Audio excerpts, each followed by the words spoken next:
Welcome back, and if this is your first time watching, my name is Brandon, and I sell men's clothing on eBay. This is day 83 of the What Sold series, where I show you my daily eBay sales. And at the end of the video, I'll go over my net profit for the day. Let's not waste any time, let's jump right into the sales. The first sale of the day is this vintage CCM Los Angeles Kings hockey jersey in a men's large. This is one of the lightweight, just printed ones. It doesn't have the patches or any of the stitched numbers or anything on it, and this one sold in 3 days for a best offer of $25 plus shipping. So number 2 was this Tommy Bahama Hawaiian shirt in a men's XL. It did have a big embroidery on the back of it, and it was new with tags. This sold in 12 days for a best offer of $68 plus shipping. I recently picked this up. I want to say it was like 35 bucks or something like that. So I did pay up for it, but I knew it was going to sell for a decent amount. So I'm still super happy with the profit, and I'm fine with paying up for items that I know are still going to make me a good amount of profit. And I only have to sell one item, and it probably makes me the profit of 2 or 3 of the other low-end items. So number 3 was a pair of Fabletics pants. These are called the Only Pant in a men's large. These sold in 44 days for a best offer of $18 plus shipping. So number 4 was this Ralph Lauren button-down shirt in a men's medium. I think this is actually the second time selling this. Someone returned it because they forgot that they had the same exact shirt. I think that was their reasoning. No big deal. I don't mind when people return it. I offer free returns for any reason. Doesn't matter. So all I do is relist the item. This was super easy. Relisted it. Sold in 2 days for full price, $15 plus shipping. So number 5 was this Abercrombie & Fitch thermal shirt in a men's large. This sold in 73 days for a best offer of $16 plus shipping. Some Abercrombie & Fitch stuff can do pretty well. A lot of it is just pretty basic, takes a while to sell, and doesn't sell for a lot of money. So you need to learn the things that do sell well for them. They're thermals. This shirt's okay, not a great seller. There are items much better than this. So number 6 was a vintage Patagonia Cinchilla fleece in a men's small. This took 1.5 years to sell, and it sold for a best offer of $31 plus shipping. I had this just priced way too high. It was a ridiculous price. I think originally it was $80, and yeah, it ended up selling 1.5 years for 31 bucks. I'm still super happy with the sale, especially after that long. Usually items that I have in my store for over a year, I'm only expecting them to sell for like 10 bucks. So anytime I get one that sells for this much, I'm super happy. So number 7 was a Save Khaki men's Henley shirt in a medium, and this took about 1 year to sell, and it sold for the full sale price of $16 plus shipping. I think this is the brand Save Khaki United. I recently picked up another one of their shirts. Their stuff actually sells through pretty good at a pretty decent price. I probably just had this one priced too high in the beginning, or didn't use the right keywords, or had a bad listing for some reason. Or it could just fell through the cracks. But I think Save Khaki United is a pretty decent brand. I don't find a lot of it, so I'm not expert in it. But if you find it, look it up. It might be worth picking up. So number 8 was a vintage Averex leather jacket. This one was called The Right Stuff, and it sold in 3 days for a best offer of $60 plus shipping. Did have a little bit of wear on it. Nothing too major, especially for the age of it, but I was happy to just accept the $60 offer and get it moved out of my store, especially when I have bigger jackets like this. I do want to move them kind of quickly, so I'll only pick them up if I think that they're going to move pretty quickly and for a good amount of profit. I don't want to be selling a big jacket like this and only making $10 profit. I want to be making more on bigger items like this. So number 9, another jacket. This was a North Face women's goose down jacket, 550 fill. This sold in 6 days for a best offer of $50 plus shipping. Anything goose down or anything down filled right now during the winter is going to do well. Any decent brand is still going to probably get 30 or 40 bucks. If it's a little bit better brand like the North Face, 50 bucks. And if you can find things like Patagonia or the really strong brands with goose down fill, they're going to go for crazy amounts of money. So number 10 was a Rain Spooner Hawaiian shirt in a men's XL. This one sold in 9 days for a best offer of $23 plus shipping. The same buyer actually bought this one and the next one coming up as well. Another Rain Spooner in the same size, men's XL. This one had more of like a tribally Aztec pattern. And this one also sold for $23, and this one was listed for 40 days. Sale number 11, this one I'm really happy about. Or actually, this is sale number 12. The past one was sale number 11. This is another Rain Spooner shirt. This one isn't a size small, but this one had like Coronado Island on it, and it's sold in 13 days for full price, $50 plus shipping. And like I said, that wasn't a men's small. So this is an extremely great print. If you don't know the print well, you might just think this is a sailboat one, list it as a sailboat one, and sell it for 20 to 30 bucks. But knowing which prints are what they have on them, and the significant locations involved in each rain spooner print is going to determine how much value you can get out of it.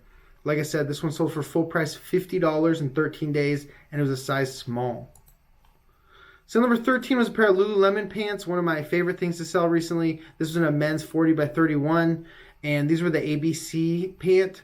They sold in 2 days for full price, $60 plus shipping. If these are in great condition, they usually sell in the $50 to $60 range. $60 probably like the top of the market, and I'll usually let them go as low as $50. If they have a little flaw on them even, they're still going to sell in the $35 to $50 range. So these are just great items to pick up. They always sell super quickly and for a good amount. So number 14 was a vintage diamond head Hawaiian shirt in a men's XL. This sold in 7 months for a best offer of $15 plus shipping. Not the best Hawaiian shirt brand to find. If you are going to pick it up, make sure it's super cheap. That way you can let it go a lot lower. That way you can make it move a lot quicker. I think I just originally had this one priced too high. I had it priced up to $30. If I would have just originally listed this at $20, it probably would have sold within a couple months. So number 15 in the final sale of the day was this Peter Millar button-down shirt in a men's XL. This one's been listed for 8 months, and it sold for a best offer of $10 plus shipping. Some of the Peter Millar button-ups can do okay, like in the $15 to $25 range. This one just fell down a little bit. Ended up just taking a best offer of $10 after 8 months. I'm just happy to get it moved out of the store, move on to the next item, hopefully buy a better item next time. That's it for the sales. Let's jump into the numbers. On November 22nd, we sold 15 items for a total gross sales of $610.97, giving us an average sale price of $40.73. Another great average sale price day. Our items were a little bit low. We sold 15 of them, but the high average sale price will make up for some of that.